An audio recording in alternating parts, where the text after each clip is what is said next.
All right. So just by way of introduction, Dorie Clark's been named the top 50 business thinkers in the world by Thinkers 50, was recognized as the #1 communication coach in the world by Marshall Goldsmith's Leading Global Coaches Awards.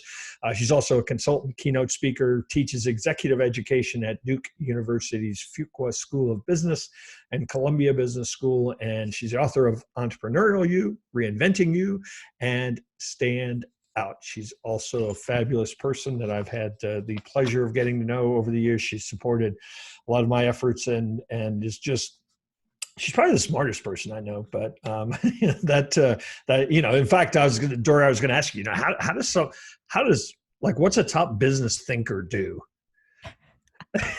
Oh man, I think probably just like everyone else these days. All I do is Zoom calls. That's it. No kidding. All right. So the kind of the overarching theme of this that we do once a month is to just talk about the trends, things that we see coming. And I love having people that are out there, poking their noses into a lot of stuff and exploring a lot of things. And we do a whole lot of very practical training as well. But this session's meant to be kind of let's start thinking maybe a little bigger and start thinking about what's coming down the pike. So I know that you spend a lot of time. I mean, pretty much any author spends a lot of time kind of looking for things, looking for ideas, looking for what's coming. So do you have a kind of a personal process for identifying trends? If is that too glamorous of a word for it? But how do you keep an eye out? So the way that I think about it, John, up until recently, I mean, I think COVID changed a lot for me because it made me a lot more paranoid about wanting to keep on top of things, because it's like, oh my goodness, like what is coming around the corner? Prior to that, I was a little more laissez-faire in my trend spotting. I would say that previously the version of trend spotting that I had was just trying to maintain a really robust network so that I knew a lot of different people, a lot of different types of people, so that information would come across my transom and I would be able to pick up on it in a kind of more casual way. I would say post-COVID, I've really become acutely aware of the fact that I need to be more aggressive in trend spotting and understanding what potentialities might arise and actually preparing for them. So I know that you're quite well read because we have talked about a lot of books. But do you find yourself in that more aggressive stance, kind of going out there and saying, what are some weird things I could read, or things that might not be a marketing consulting book? What are your sources for stuff like that? I have been really interested in books about risk and economic risk, and also lately, I've been reading a lot about technology and AI. So some specific ones. I mean, my COVID binge was I was reading a lot by Nassim Taleb. So I reread The Black Swan. I read Anti-Fragile for the first time. Those were very, I think, helpful and impactful books. A book that I liked a lot recently was called AI Superpowers by Kai-Fu Lee.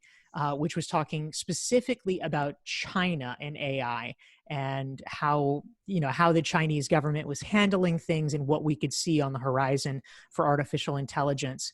I also was reading, although honestly I stopped because it got a little boring, but there was a book called Radical Uncertainty, and I would say the first 100 pages or so was kind of interesting. So yeah, I've been rocking on that. So are there some trends that you think are in the near future, as far as, I mean, again, we're all guessing at trends, right? Or at least trying to identify something that, that isn't a trend even yet. But are there some things that are on your radar? I do have some thoughts about that. I will say first, just to tee it up, that one of the things that I actually have started specifically doing, I mean, before this, I knew about this practice. I thought it was a good idea in theory, but I never actually personally engaged in it, which is scenario planning. And so within the past, 4 to 6 weeks, I actually have really literally sat down and wrote out 5 different potential future scenarios about from a geopolitical sense, from a technological sense, ways, from a public health sense with COVID, ways that the world could evolve. And the really interesting thing, I was reading an article in the Harvard Business Review about it that I think was useful, because what they said, I mean, I always had thought like, okay, great, you know what the scenario is, but like, what can you do about it? But not so helpful. But what they said, and I thought this was very, very useful, was, okay, if you were creating multiple scenarios, odds are for several of the scenarios, probably not all of them, but for several of the scenarios, there are steps that you could take that would be beneficial in either of those cases or any of those cases. Those are the steps you should be taking. And I thought, you're right. So you can do something to cover your bases in multiple instances. So, I mean, just as one example of how this played out kind of accidentally, I got starting in 2014, I was very bullish on online courses and wanting to create them, learn about them. And the reason that I did that was I thought, you know what?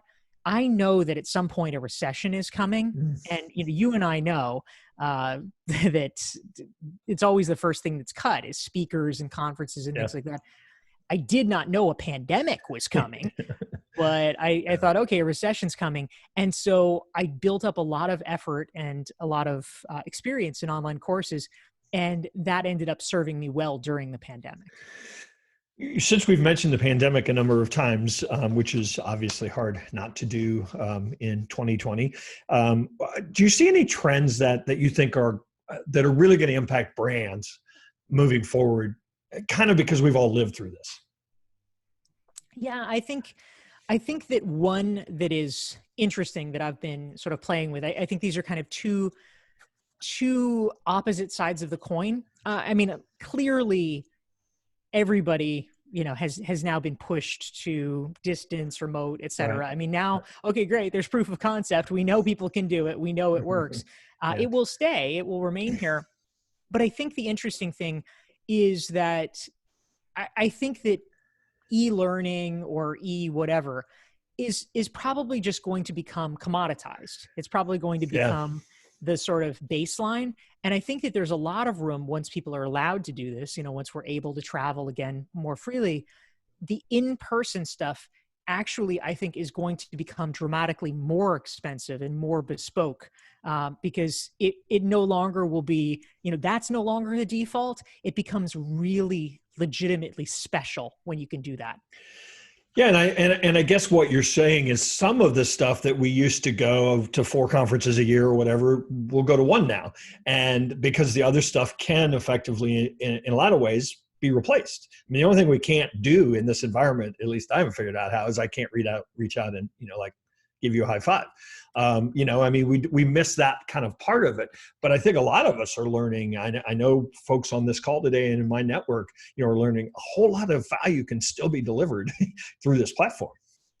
That's exactly right. Yes. I mean, for most things, online works reasonably well. It works perfectly well.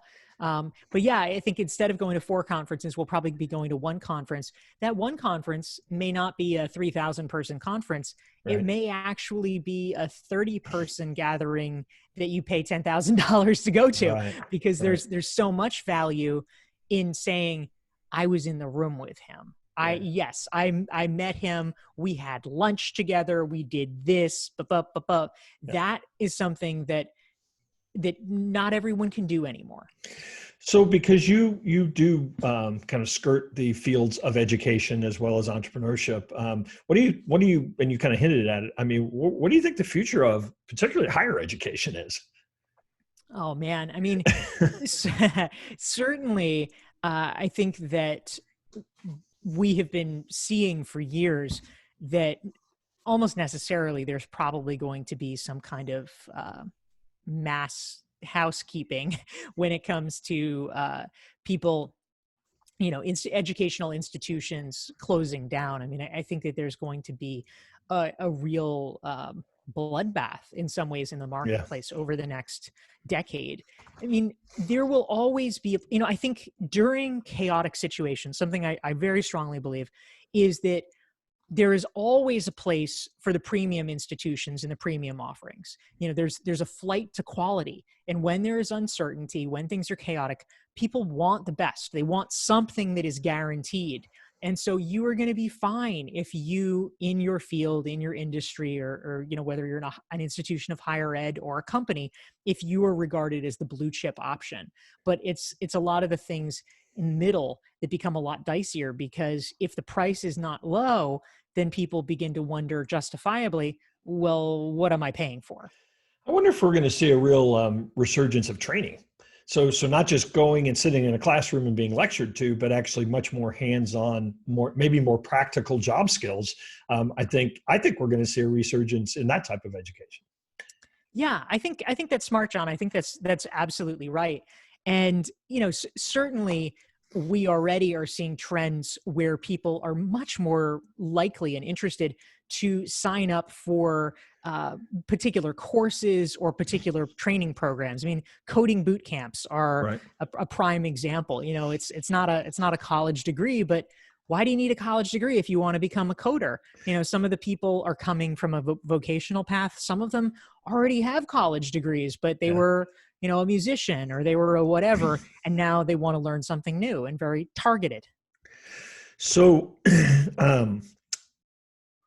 let's talk about entrepreneurs. I mean, what are some things that you think are going to come out of the kind of the global crisis that we've had that are going to impact entrepreneurs the most? I mean, are there certain kinds of businesses, industries? Are they going to change the way, like the whole VC funded thing is going to go away or something? I mean, what do you think is going to happen to that entire sort of thinking about entrepreneurs?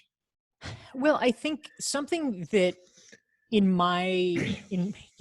as I see it, is going to impact entrepreneurs for sure, but also is probably part of a larger trend as well, is what I will call widening inequality. And I don't just mean economic inequality, although I think that's a part of it. There is a phrase that sociologists use they call the Matthew effect, and it's from the Bible, and it sort of refers to the passage about to the those who have a lot will get more, and those who have little are going to get even less. And we seem to be seeing that in so many different realms. I mean, certainly with COVID, for instance, right? Let's say you have a family, right? Well, guess what? Now you're going to have to be with them all the time. Let's say, you live alone. Guess what? You're now going to have to be alone all the time. Yeah. And that's just sort of one way it's playing out. But when we think about inequality, so often it's like a financial thing, but actually I really see it in terms of brand and in terms of recognition. It becomes so essential for entrepreneurs to build up a strong, trusted brand, because during trying times, there is just such a desire for people to go with the safe option, the trusted option, and your benefit magnifies. It just the snowball keeps growing if you are already known and recognized as someone who is, sort of blue chip. It's funny, and I know a number of the consultants on here, we've had conversations about this, that, some industries just got wiped away. I mean, tsunami, nothing you could do. But there were a lot of businesses that had that trusted relationship. I mean, they had a great evangelical, customer base almost, and those customers wanted them to survive. I mean, they wanted to find ways to support them, and I think I think it certainly highlighted that effect. I know in the folks that I spoke with, that idea of trust really paid dividends. When people were having to make decisions about what they were going to do or not do.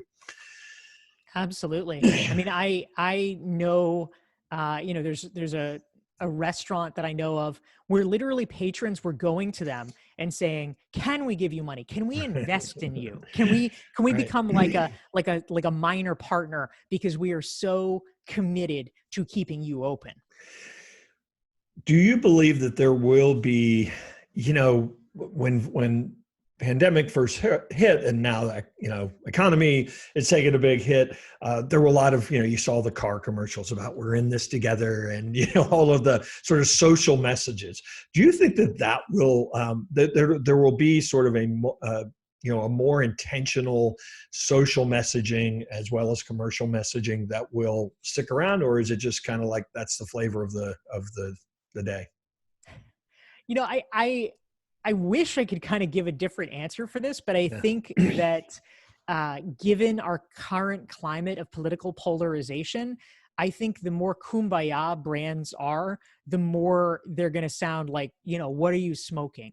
Like, of course we're not in it together. We can't even decide about whether people should be wearing a mask. Absolutely not. We're not in it together. Okay, well, I was going to leave this one alone, but you just teed it up for me, so I have to go here. Many of you do not know because I didn't give it in her bio or her introduction, but Dorie is a former presidential spokesperson for Carter, right? I'm just teasing you. I wanted to see if that's where you were going to go with that. But no, you're very kind to elevate me, but I was a spokesperson for a presidential candidate because my candidate lost. Oh, all right. Well, I worked for Howard Dean. Okay, so at any rate, I certainly know that you get called upon to give your opinion about the current political environment. So obviously, we're on the heels of the debate. We don't need to discuss that train wreck. But what, in your opinion, will, again, future casting, is this election, regardless of how it turns out, going to be sort of a pivotal moment from a trend standpoint? Well, I think that, to be fair, I mean, with the point that you were raising before about, sort of we're in it together messaging and whatever, I think that if that is intended to be, if it was like, say, a car company or something that was intended to be super mass market, I think it probably would be less effective. But if that messaging were directed at a niche audience, then I think that probably would resonate reasonably well. I mean, we, for better or for worse, I would say probably in a macro sense, it's for worse, but nonetheless, we are just in sort of a tribal phase right now in our country. And so if there is a brand that based on, whatever sort of psychographics is able to assemble a group of people around it where they say, yes, we are a community. We do have these shared beliefs. This is how we act. And, this is our world. If you have messaging around that, this is our community and these are our norms, then I think that something like that actually could be quite effective. But it needs to be narrowcast enough so that it's not about our shared humanity. It's about our shared beliefs or our shared activities. So what does history have to maybe tell us, through all of this? I mean, a lot of people are like, we're more divided than we've ever been, as a nation. Well, that's not necessarily true. I mean, there are a couple periods, the 1860s or so, for example, during the Civil War. I mean, even the 1960s, early 1960s, people that, I barely lived through that, but people that lived through that, will say, well, no, that here's what's the next phase. It's like every fourth generation or something like that. We have this tumultuous time, but then here's what comes out of that. So, any thoughts on that? Yes, the fourth turning, Steve Bannon's favorite book. It's interesting. I mean, we've all heard the saying, those who don't know their history are doomed to repeat it. Exactly. Yeah. And so it is always important to put things into context. These are not exactly unprecedented times, for sure. But they're unprecedented for all of us. Right. And so, I think it's useful to weigh both things to understand that, it's not that like in the history of humanity, the world has never seen anything like this, but also it is a lot for us as individuals to adjust to. I mean, I graduated from college in 1997 and, that was a freaking great time to graduate.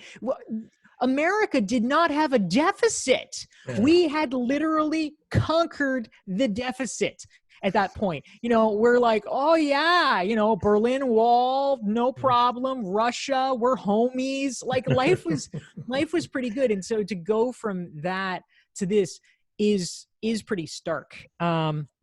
So I think that we're all navigating, we're all trying to figure it out.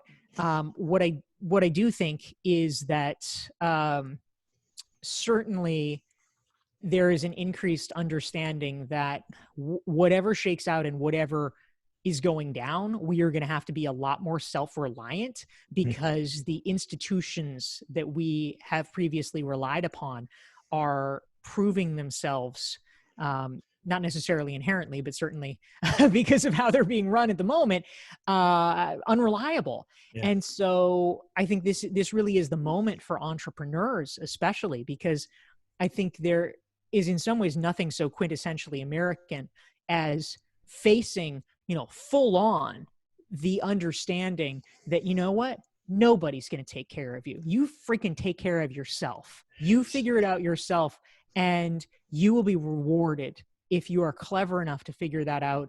And that is the challenge that we face every day. It's like man versus the mountain. It's very existentially powerful what entrepreneurs do. So what you're suggesting is that entrepreneurs need to be more self-reliant. Ding, ding, ding, ding, ding. Tell Dorie what she wins today. So I don't know. Somebody wrote a book about that. I couldn't help it. So, I was teeing it up, man. Yeah, I was hoping you did. You'd go there. I still have my rock, John. Oh, nice. So you want to take some questions? From folks. Hopefully, you guys just raise your hand or kind of like let me know somehow you want to ask Dorie a question. I also want to point out Dorie's latest book, Entrepreneurial You, is the latest one, right? It is. Yes. Okay. Yeah. I put a link in the chat, and like I always do, I really encourage you to support our speakers who give of their time to come and share their ideas with you. So to give us just a quick synopsis of what people are going to find in Entrepreneurial You. Yeah, absolutely. Thank you, John. Well, ultimately, Entrepreneurial You, I mean, if we are, sort of combining the power of our collective works here, if you want to be more self-reliant, one of the best ways to do it is to create multiple income streams in your business. Because we know as entrepreneurs, I mean, we certainly do not want to become overly reliant on one client. That's a pretty dangerous position to be in. You want to have lots of clients so that if something goes wrong somewhere, you are protected. And in addition to that, if you want to be even more resilient and even more protected, one great thing you can do is not just diversify your number of clients, but to diversify your services and the types of clients that you work with. So it's a book about really how to think about that strategically, so that if there's any kind of disruption in your industry, in your field, like what we've seen recently, that you can pivot quickly and effectively. Yeah, and it's interesting. Some of the businesses that I think fared really the best through this, particularly businesses that were hit hard, were ones that really were kind of quickly able to say, how can we think differently? How can we deliver what we do differently? How can we, bring it online, when it hasn't been before? And I think that's a lesson that I think had probably a lot of people is going to stick with a lot of people. It's like, hey, we need to offer all those, those different approaches and different delivery mechanisms, so to speak. So Mark Fortune says, that's a great book. You all should check it out. Who has a question for Dorie? I didn't do this very elegantly. I'm just kind of I'd love it if you would just unmute and hopefully you can unmute. Do I have to do that? Oh, there we go. All right, Ann, there you are. Well, I guess I'll add my video too. Sorry about that. Hi, Ann. You mentioned this idea of scenario planning, and I was just thinking about it. Do you think that it's a good idea for small businesses to think in terms of scenario planning as well? I definitely do. Yes. Because, ultimately some of the scenarios that I was mapping out are yeah, I mean, everybody is going to have different things that they want to focus on depending on their industry or depending on sort of, personal life things. You could have sort of broader sort of geopolitics, or you could have narrow things like, well, one scenario is that my husband decides he wants to retire in 2 years, or another one is that, we're going to retire in 5, or, there's kind of the personal level. But, one of the things that I've become kind of obsessed with is the question of exactly how much economic disruption artificial intelligence is going to wreak.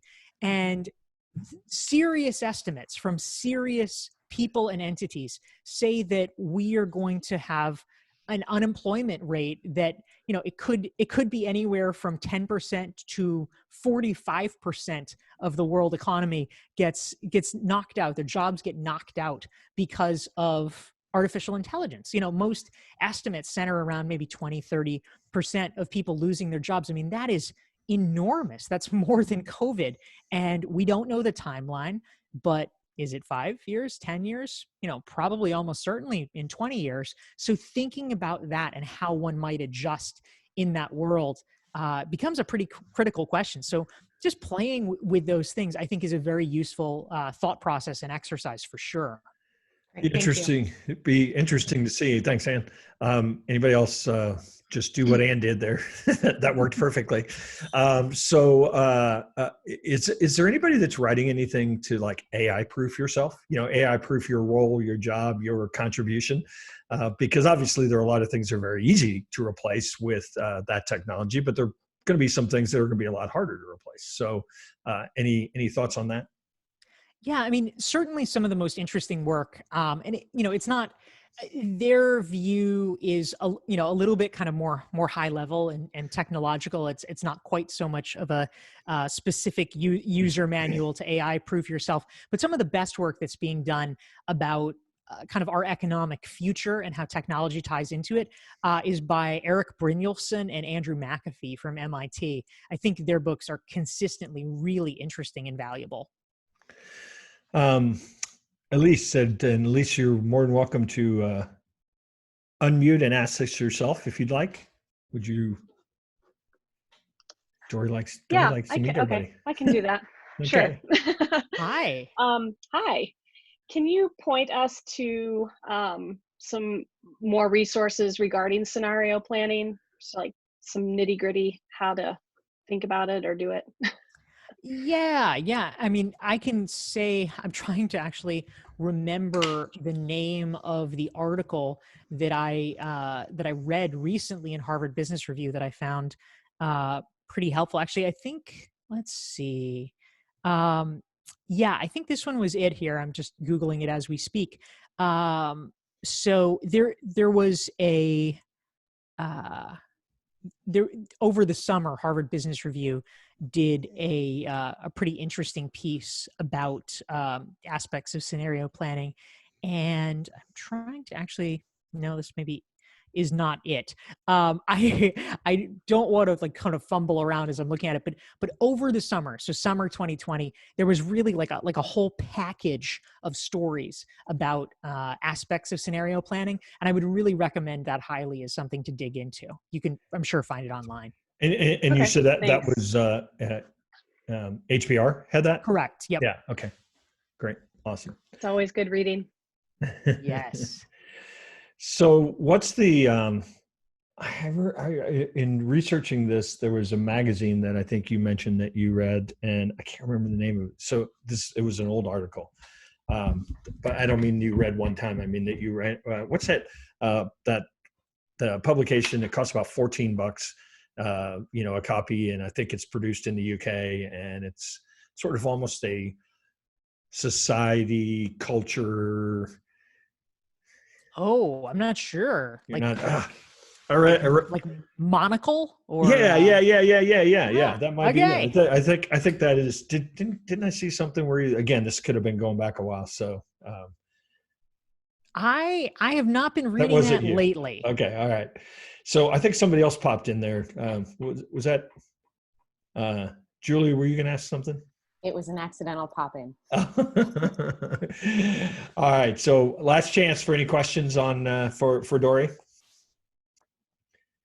All right, going once, going twice. Okay, so Dorie, thanks so much for joining us. And again, everybody, check out her latest book, Entrepreneurial You. Check out really, you are one of the most prolific contributors of content to